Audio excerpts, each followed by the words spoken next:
नमस्कार, आप देख रहे हैं पोल ऑफ पोल्स और आज का दिन बेहद महत्वपूर्ण और खास है। वो इसलिए क्योंकि इस साल यानी कि ये साल निश्चित तौर पर चुनावी है और 5 राज्यों में जो विधानसभा चुनाव हुए, तमाम राजनीतिक दलों ने एड़ी चोटी का जोर लगाया, तमाम दावे किए, तमाम वादे किए और जनता किंग मेकर की भूमिका में है, निर्णायक की भूमिका में यहां पर क्षेत्र की जनता है, राज्य की जनता है। जितने दावे, जितने वादे पार्टियों ने किए थे, अब उन दावों पर, उन वादों पर कितना जनता भरोसा करती है, इन सभी प्रत्याशियों की किस्मत ईवीएम पर तो जनता द्वारा कैद कर ली गई है। और अब बारी है तस्वीर साफ होने की। 3 दिसंबर को तस्वीर साफ हो जाएगी कि आखिर उन राज्यों में जिन जगहों पर यहां पर विधानसभा चुनाव हुए हैं, उस राज्य की सत्ता की कुर्सी पर जनता किसे बिठाती है। क्या वहां पर सरकार दोबारा रिपीट, एक बार फिर से जनता उन्हें देखना चाहती है, या फिर इस बार बदलाव की भूमिका में या बदलाव की मूड में वहां की जनता है। खैर, ये तो वक्त ही बताएगा। लेकिन आज की अगर बात करें तो एग्जिट पोल के अब आंकड़े कुछ ही देर में आने शुरू हो जाएंगे। 5 राज्यों में किसकी सरकार बनेगी,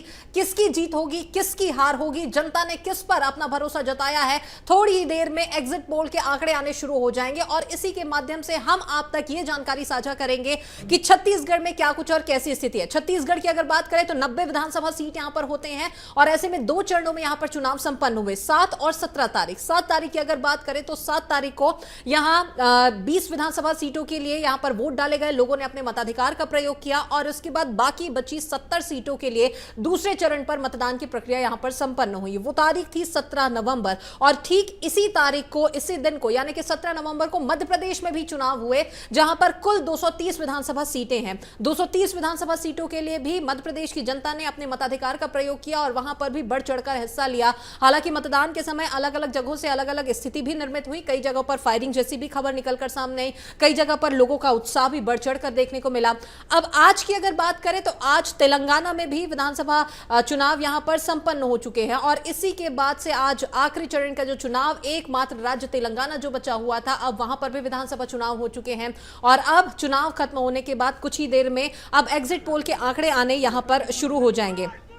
आज का दिन बेहद महत्वपूर्ण और खास इसलिए है क्योंकि आज से आंकड़े आने शुरू हो जाएंगे, रुझान आने शुरू हो जाएंगे कि क्या कुछ और कहां पर कैसी बढ़त यहां पर पार्टियां बना रही है। हालांकि ये एक सर्वे के आधार पर ये आंकड़े हम आपको बताने की कोशिश करेंगे, लेकिन जनता किसे देखना चाहती है और बयार किसकी ओर बह रही है, ये सब कुछ आज साफ हो जाएगा। और हालांकि तस्वीर स्पष्ट करने की अगर बात करें तो निर्णय 3 दिसंबर को ही सामने आएंगे और तब यह स्पष्ट हो जाएगा कि आखिर उन राज्यों की जनता किसे वहां के अपने राज्य की सत्ता की कुर्सी पर देखना चाहती हैं। तो एग्जिट पोल से काफी हद तक साफ हो जाएगा कि मध्य प्रदेश में शिवराज फिर आएंगे या कांग्रेस वापसी करेगी।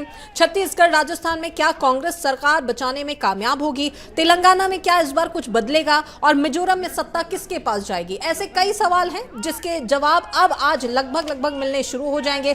छत्तीसगढ़ की कुल 90 विधानसभा सीटें हैं, मध्य प्रदेश में 230 विधानसभा सीटें हैं, राजस्थान में 199 हैं, तेलंगाना में 119 है और मिजोरम में 40 विधानसभा सीटें हैं। इन सभी राज्यों पर चुनाव अब संपन्न हो चुके हैं। आज आखिरी चरण का चुनाव तेलंगाना में होना था और वो भी अब संपन्न हो चुका है और ऐसे में अब एक एक करके सभी जगहों से एग्जिट पोल के आंकड़े भी कुछ ही देर में आने शुरू हो जाएंगे। बता दें आपको कि मध्य प्रदेश में अभी बीजेपी की सरकार है और राजस्थान और छत्तीसगढ़ में कांग्रेस के हाथ में सत्ता की कमान है। तेलंगाना में बीआरएस और मिजोरम में एमएनएफ की सरकार है। अब इन राज्यों में ये सरकार क्या दोबारा एक बार फिर से सत्ता की कुर्सी तक पहुंच पाएगी या फिर जनता इन्हें बदल देना चाहती है, ये सब कुछ अब कुछ ही देर में एग्जिट पोल के से मिलने वाले आंकड़ों पर ही निर्भर करता है। लेकिन अलग अलग जगहों से तस्वीर आ रही है। बहरहाल ये तेलंगाना की हम तस्वीर आपको दिखा रहे हैं जहां पर आज चुनाव संपन्न हुए हैं। 119 सीटों के लिए आज यहां पर चुनाव संपन्न हो चुके हैं। सभी दिग्गजों ने बढ़ चढ़कर अपने मताधिकार का प्रयोग किया है। आम से लेकर खास तक हर कोई पोलिंग बूथ पर पहुंचा और अपने मताधिकार का प्रयोग किया और इस दौरान में सभी काफी उत्साहित और खुश भी यहां पर नजर आए हैं। आज का दिन बेहद महत्वपूर्ण और वो इसलिए क्योंकि एग्जिट पोल के आंकड़े आने अब से शुरू हो जाएंगे। तो 5 राज्यों में चुनाव का आज फाइनल राउंड है। तेलंगाना में जहां त्रिकोणीय मुकाबला देखने को मिला, बीआरएस और बीजेपी और कांग्रेस तीनों दल अपने अपने जीत के दावे कर रहे हैं।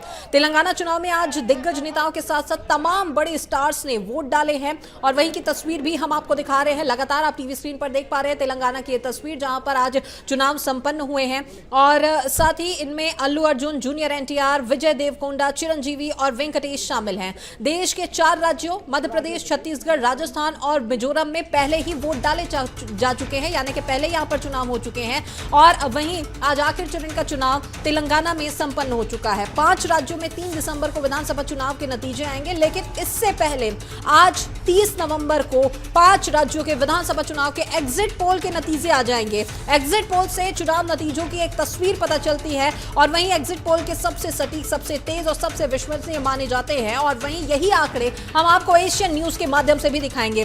राजस्थान, मध्य प्रदेश, छत्तीसगढ़, तेलंगाना और मिजोरम में किसकी आखिरकार सरकार बन रही है और इसका हर बार सटीक बैठने वाला एग्जिट पोल हम आपको यहां पर दिखाएंगे कि किस प्रकार से और कहां कैसे आंकड़े निकलकर सामने आ रहे हैं, किन राज्यों में कैसी स्थिति और कैसी तस्वीर बन रही है।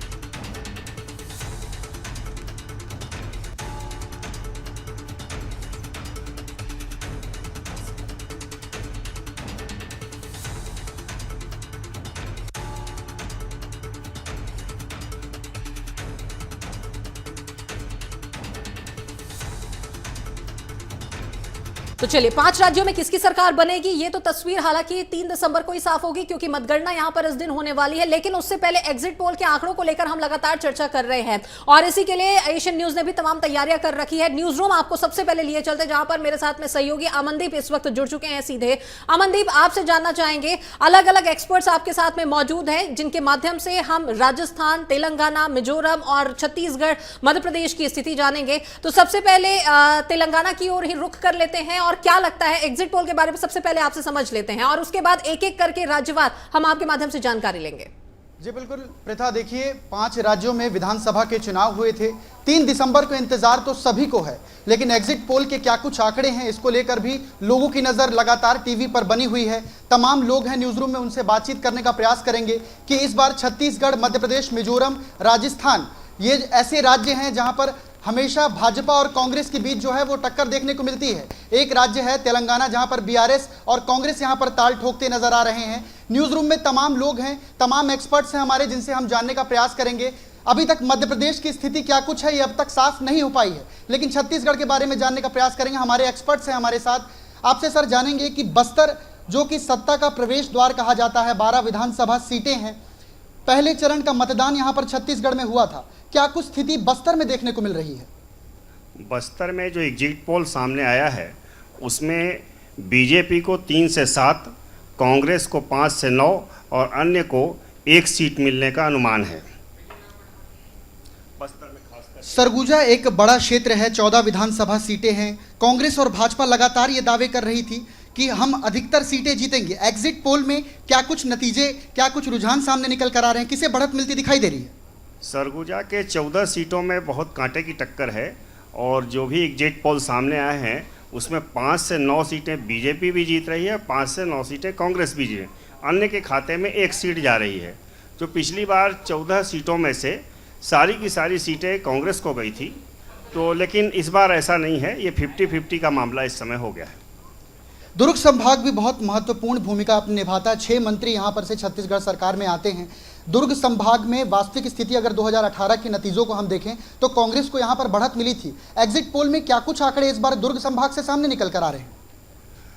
दुर्ग संभाग के बजाय हम लोगों ने जो एग्जिट पोल का नतीजा निकाला है, ये रायपुर, बिलासपुर और दुर्ग, ये तीनों संभाग मिलाकर 64 सीटें हैं। इन 64 सीटों में बीजेपी को 28 से 32 सीटें मिलने जा रही है, कांग्रेस को 31 से 35 सीटें मिलने जा रही है और 2 अन्य के खाते में जा रही है। छत्तीसगढ़ में जो वोट शेयर है वो 2% का अंतर है।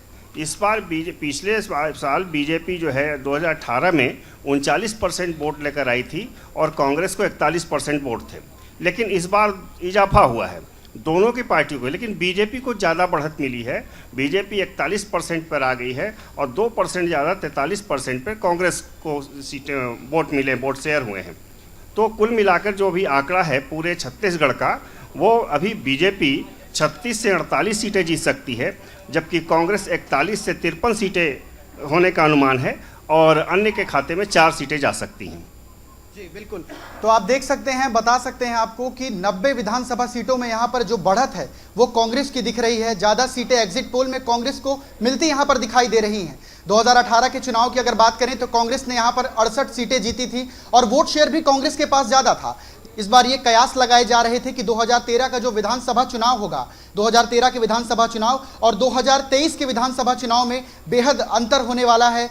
बेहद क्लोजिंग यहां पर भाजपा और कांग्रेस के बीच देखने को मिल सकती थी, ऐसे कयास लगाए जा रहे थे। देखिए प्रथा, बिल्कुल अंतर बहुत ज्यादा नहीं है। 68 सीटें जहां पर कांग्रेस ने पिछली बार जीती थी, इस बार कांग्रेस की सीटें घट रही हैं। सबसे महत्वपूर्ण बात तो यह है, मिजोरम के बारे में जान लेते हैं, क्योंकि मध्य प्रदेश के आंकड़े अब तक सामने निकलकर नहीं आए हैं। मिजोरम के बारे में जानेंगे। सर, मिजोरम में क्या कुछ स्थिति वहां पर? मिजोरम की स्थिति अभी ये है कि जेपीएम जो है वहाँ 12 से 16 सीट जीत सकती है, कांग्रेस वहाँ 8 से 10 सीट जीत सकती है और एमएनए 14 से 18 सीटें, जबकि बीजेपी को 2 सीटें मिलेंगी। तो अभी जो मिजोरम की स्थिति है वो हंग पार्लियामेंट की है। अब किसके किसके बीच तालमेल बनता है और कौन उसमें गठबंधन करके सरकार बनाता है, ये देखना होगा वहाँ पे। तो तमाम यहाँ पर कांटे की टक्कर भाजपा और कांग्रेस के बीच जो है वो देखी जा रही है और मिजोरम में भी कुछ ऐसी स्थिति है। अब मध्य प्रदेश और राजस्थान के आंकड़े अब तक सामने निकल कर नहीं आ पाए हैं। जैसी आती है मैं अपडेट करूंगा। जी पृथा। चलिए बिल्कुल। तो यहाँ पर हमने अपने सहयोगी के माध्यम से ये तो जानने की और समझने की कोशिश की है एक हद तक जिस प्रकार से अभी एग्जिट पोल के आंकड़े जो निकलकर सामने आए हैं, हालांकि इन आंकड़ों में अभी और अपडेट होने बाकी हैं और तब ये तस्वीर साफ हो पाएगी लगभग कि आखिर किसकी सरकार यहाँ पर बनती दिखाई दे रही है, कैसे समीकरण इन तमाम राज्यों में यहाँ पर बनते नजर आ रहे हैं। इसी बीच एक लेटेस्ट अपडेट हम आपको बता रहे हैं छत्तीसगढ़ से जुड़ी, जहां पर कांग्रेस सरकार बनने का अनुमान जताया जा रहा है। छत्तीसगढ़ से जुड़े एग्जिट पोल के आंकड़े हम आपको बता रहे हैं, जहां पर इंडिया टीवी सीएनएक्स का एग्जिट पोल निकलकर सामने आया और इन्हीं आंकड़ों के आधार पर हम आपको जानकारी दे रहे हैं, जहां पर बीजेपी 30 से 40 सीट पर आने का अनुमान जताया जा रहा है और वहीं कांग्रेस बढ़त बनाए हुए नजर आ रही है। तो छत्तीसगढ़ के लिहाज से छत्तीसगढ़ में कुल 90 विधानसभा सीटें हैं और छत्तीसगढ़ राज्य का पहला एग्जिट पोल हम आपको बता रहे हैं, जहां पर कांग्रेस सरकार बनाने का अनुमान यहां पर जताया जा रहा है। यानी कि एक बार फिर से छत्तीसगढ़ में कांग्रेस की सत्ता आ सकती है, सत्ता की कुर्सी पर एक बार फिर से कांग्रेस यहां पर बैठ सकती है, ऐसा अंदेशा यहां पर जताया जा रहा है। बीजेपी 30 से 40 सीटों पर आ रही है, कांग्रेस 46 से 56 सीटों पर आ रही है और अन्य के खाते में 5-5 कुछ सीटें जाती नजर आ रही है। तो 5-5 यहां पर सीटें अन्य के खाते में जाती नजर आ रही है। कुल 90 विधानसभा सीटें हैं और ऐसे में ये जो आंकड़े निकलकर प्राथमिक तौर पर जो है, प्रथम दृष्टया जो आंकड़े निकलकर सामने आ रहे हैं, उन आंकड़ों के आधार पर बता रहे हैं इंडिया टीवी और सीएनएक्स के जो एग्जिट पोल आए हैं, इनके आधार पर जो आंकड़े निकलकर सामने आए हैं, इनमें भारतीय जनता पार्टी 30 से 40 सीटों पर आती नजर आ रही है और कांग्रेस 46 से 56 सीटों पर, और अन्य की अगर बात करें तो 5-5 सीटों पर यहां पर कांग्रेस के खाते में आती नजर आ रही है। तो न्यूज रूम से अमन हमारे साथ में लगातार बने हुए हैं और चलिए, चूंकि अब छत्तीसगढ़ के आंकड़े पहले निकलकर सामने आ चुके हैं और छत्तीसगढ़ के लिहाज से एक बार फिर से हम जानकारी लेते हैं। अमन, आपसे जानना चाहेंगे, काफी कांटे की टक्कर देखने को मिल रही थी बीजेपी और कांग्रेस के बीच में छत्तीसगढ़ में, लेकिन अभी जिस प्रकार से ये जो आंकड़े निकलकर सामने आए हैं, कांग्रेस एक बार फिर से बढ़त बनाती नजर आ रही है। जी प्रथा, 2003 की अगर हम बात करें तो 2003 में भी हमने देखा था कि 49 सीटें यहां पर भारतीय जनता पार्टी ने जीती थी। माफी चाहूंगा, 50 सीटें भारतीय जनता पार्टी ने जीती थी। 2003 से 2013 के बीच में कांटे की टक्कर थी, लेकिन जब बात 2018 की आई तो कांग्रेस ने यहां पर 68 सीटें जीती थी और बीजेपी का सुपड़ा साफ हो गया था। 15 सीटों पर बीजेपी काबिज हुई थी, लेकिन ऐसे कयास ये लगाए जा रहे थे कि 2023 का जो चुनाव होगा वो 2013 की तरह होगा और ऐसी स्थिति कुछ बनती यहां पर दिखाई दे रही है। कांग्रेस जहां 2018 में 68 सीटें जीती हुई थी, वहां पर उसकी सीटें इस बार कम होती दिखाई दे रही हैं और भाजपा जो 15 सीटें 2018 में भारतीय जनता पार्टी को मिली थी, वो सीटें उसकी बढ़ती हुई दिखाई दे रही हैं। तो कहीं ना कहीं छत्तीसगढ़ में कांटे की टक्कर है, लेकिन बढ़त अभी भी कांग्रेस को मिलती यहां पर दिखाई दे रही है। हमारे तमाम एक्सपर्ट्स हैं यहां पर, उनसे जानने का प्रयास करेंगे। सर, छत्तीसगढ़ में बस्तर जो है वो सत्ता का प्रवेश द्वार कहा जाता है। 12 विधानसभा सीटें हैं। पिछली बार की अगर बात करें हम तो कांग्रेस को यहां पर ज्यादा फायदा मिला था। इस बार बस्तर में क्या कुछ स्थिति देखने को मिल रही है? देखिए, ऐसा कहना कि बस्तर किसी भी दौर में प्रवेश द्वार रहा है सत्ता का, ऐसा एक दो बार ये अनुमान गलत भी साबित हुए हैं। एक बार ऐसा हुआ था, मुझे याद है, जहां तक 2013-2018 में बस्तर में ज़्यादा सीटें कांग्रेस ने जीती थी, लेकिन सरकार जो बनाई थी 2013 में बीजेपी ने बनाई थी।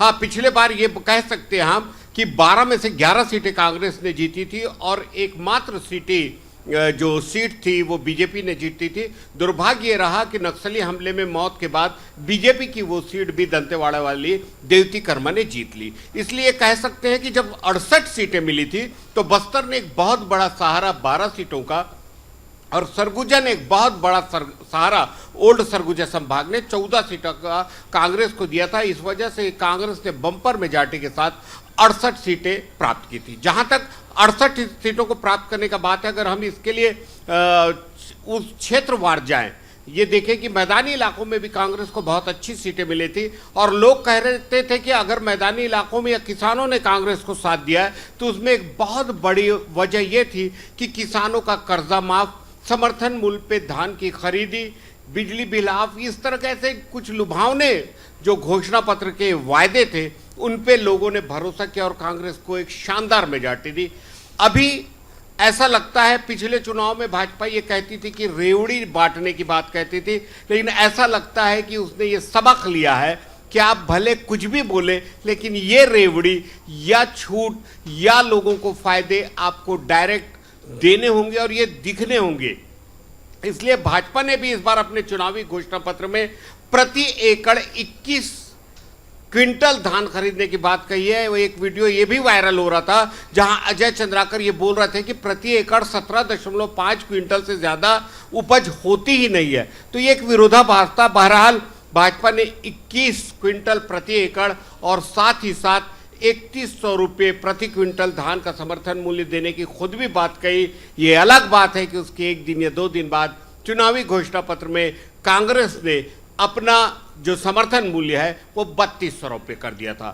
देखना यह है कि 50 के करीब ऐसी सीटें होती है जिसपे किसानों का जबरदस्त प्रभाव है और किसान जिसे साथ देंगे ये लगता है कि सत्ता की चाबी उसके हाथ रहेगी। एक और बात जो बड़ी गंभीरता से देखी जा रही है कि बीजेपी इस बात पे जरूर थोड़ा सा एज ले रही थी कि महतारी वंदन योजना के जो वो फॉर्म भरवा रही थी, थोड़े से डिस्प्यूटेड भी रहे हैं, लेकिन उस योजना में जो 12,000 प्रति महिला को देने की बात कह रही थी हर साल, उसके वो फॉर्म भरवा रही थी, उसका एक अच्छा रिस्पांस मिला है। और कांग्रेस को भी दिवाली के दिन, लक्ष्मी पूजा के दिन एक योजना की घोषणा करनी पड़ी सीएम साहब को और उन्होंने कहा कि हम 15,000 रुपये प्रति वर्ष देंगे हर महिला को और उसके लिए उन्हें फॉर्म नहीं भरना पड़ेगा। देखना यह होगा कि घोषणा पत्र किसका ज्यादा असरदार रहा है। बिल्कुल प्रथा, यहाँ पर घोषणा पत्र को लेकर भी जब घोषणा पत्र भारतीय जनता पार्टी और कांग्रेस पार्टी घोषणा पत्र लेकर आई थी, इस बीच में भी तमाम कांटे की टक्कर यहाँ पर देखने को मिल रही थी कि किसका घोषणा पत्र कितना ज्यादा जनता के लिए प्रभावी है। घोषणा पत्र की राजनीति भी छत्तीसगढ़ में 2003 से देखी जा सकती है, जब पीडीएस मामले को लेकर पीडीएस जो रमन सिंह ने पीडीएस योजना चालू की थी, जब 3 रुपए में गरीबों को चावल देने की बात डॉक्टर रमन सिंह ने की थी, तो ये एक बड़ा फैक्टर था 2003 और 2013 के विधानसभा चुनाव की अगर बात करें तो। और इस वक्त बड़ा फैक्टर बनकर आया है कर्ज माफी, जो कांग्रेस ने एक बड़ी घोषणा की है कर्ज माफी करने की, और इसके अलावा भी कई सारी घोषणाएं एक्सपर्ट से जानेंगे। सर, घोषणा पत्र को लेकर 2003 की राजनीति जब हम छत्तीसगढ़ में बिल्कुल बिल्कुल, तो अलग अलग तरह से यहाँ पर अपडेट्स निकलकर सामने आ रहे हैं। अमन, आप बने रहिएगा हमारे साथ में। तो यहाँ आपको बता दें कि एक बार फिर से हम आपके पास में रुक करेंगे, लेकिन वहीं एक बार फिर से हम अपने दर्शकों को बता दें, पोल ऑफ पोल्स हम लगातार चला रहे हैं और एग्जिट पोल के आंकड़े अब निकल कर आने शुरू हो गए हैं। आज आखिर दौर का चुनाव तेलंगाना में संपन्न हो चुका है और इसी के बाद से अब एग्जिट पोल के आंकड़े भी शुरू हो गए हैं और लगातार हम आपको अपने इस खास बुलेटिन के माध्यम से ये बताएंगे कि कहां किसकी सरकार बनती नजर आ रही है, कहां पर कैसे चुनावी समीकरण बन रहे हैं। छत्तीसगढ़ की अगर बात करें तो छत्तीसगढ़ के भी पहला एग्जिट पोल का आंकड़ा निकलकर सामने आ चुका है, जहां पर 35 से 40 सीटें बीजेपी के खाते में नजर आ रही है और बाकी अन्य सीटें भी यहां पर 40 से 56 सीटें कुछ है कांग्रेस के खाते में नजर आ रही है और साथ ही 5 कुछ सीटें अन्य के खाते में जाती नजर आ रही है। हालांकि ये आंकड़े आगे और भी बदलेंगे, आगे और भी अपडेट्स आएंगे, हम लगातार आप तक वो जानकारी साझा करते रहेंगे, लेकिन रुक रहे एक छोटे से ब्रेक के लिए, जल्द लौटते हैं।